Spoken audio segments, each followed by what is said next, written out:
Letter of the Illuminati. Dearest citizen of the world, I believe the time has come to reveal to you some of the perplexities you have faced in recent decades. It is well for you to understand some of these things so that you might know how to behave in the new order now taking shape on the earth. We want you to be able to become fully involved and integrated into our new society. After all, this is for your best interest if you will do. First of all, it is well that you understand some of our purposes so that you may more fully cooperate. I cannot tell you the hard times you will face if you resist us. We have ways of dealing with resistors. We have eyes in every level of government in every nation of the world. State secrets are fully known to us. Consider the President of the United States. Even though he regularly breaks every known check on his power, no one can stop him. He goes ahead and does whatever we want him to do anyway. The Congress has no power to stop him. He does what we want since he knows if he does not, because of his rather dark character, we can have him removed in a moment's time. You cannot take us to court because you can't see us, and the courts are our servants as well. We run everything, yet, you do not know who to attack. We rule the world and the world cannot even find out who is ruling them. This is truly a wonderful thing. In our media we present before you exactly what it is we want you to do. Then, as if in a flash, our little servants obey. We can send American or European troops to wherever we like, whenever we like, and for whatever purpose we like, and you dutifully go about our business. How much more evidence do you need? We can make you desire to leave your homes and family and go to war merely at our command. We only need to present some nonsense to you from the President's desk or on the evening news and we can get you all fired up to do whatever we like. You can do nothing but what we put before you. We have generously taxed you and used that money to make such sophisticated weapons you can in no way compete. Your own money has served to forge the chains we bind you with, since we are in control of all money.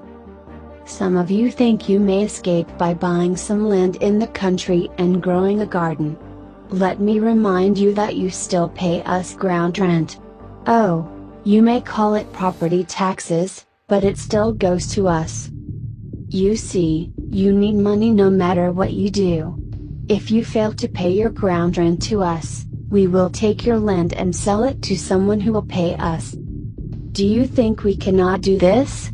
And with your ground rent we pay for the indoctrination of your children in the public schools we have set up. We want them to grow up well trained into the system of our thinking. Your children will learn what we want them to learn, when we want them to learn it, and you pay for it through your ground rent.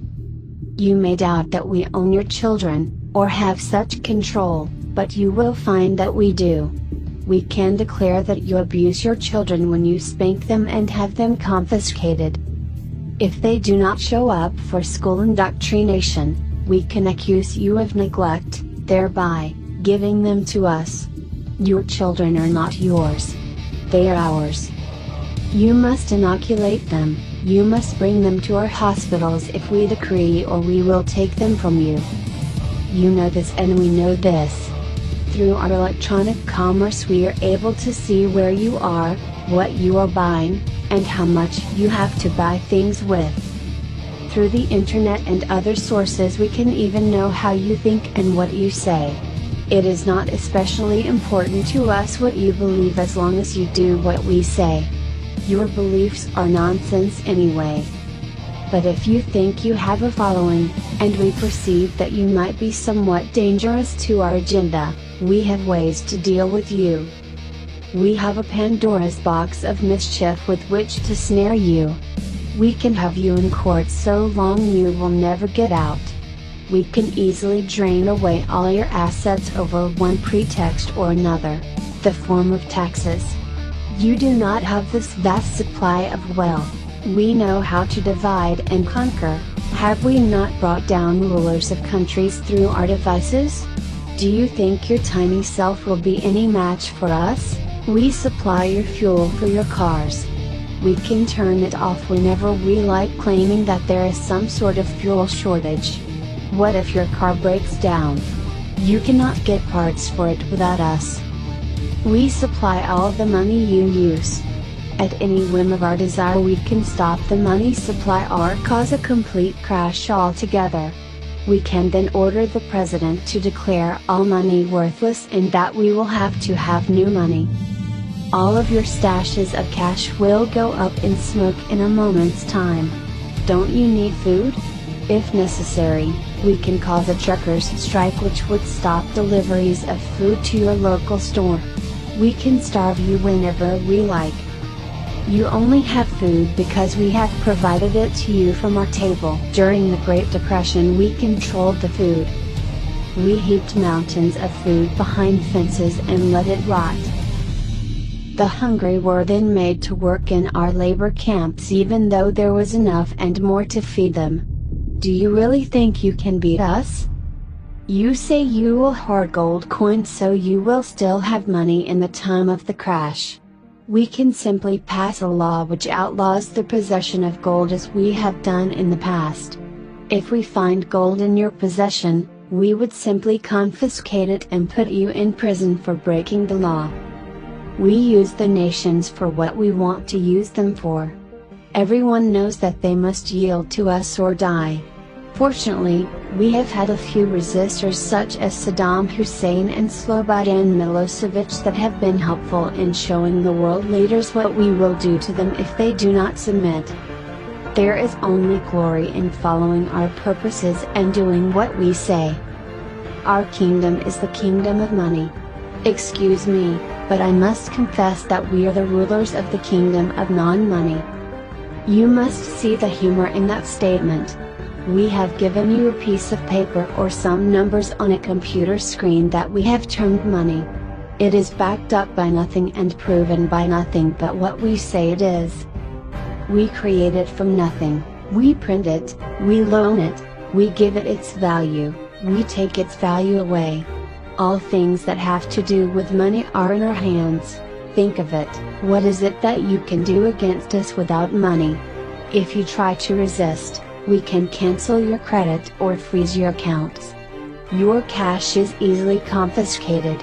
We have made so many rules in the realm of living that you cannot live without money. The only war crime that really is only involves the crime of being against us.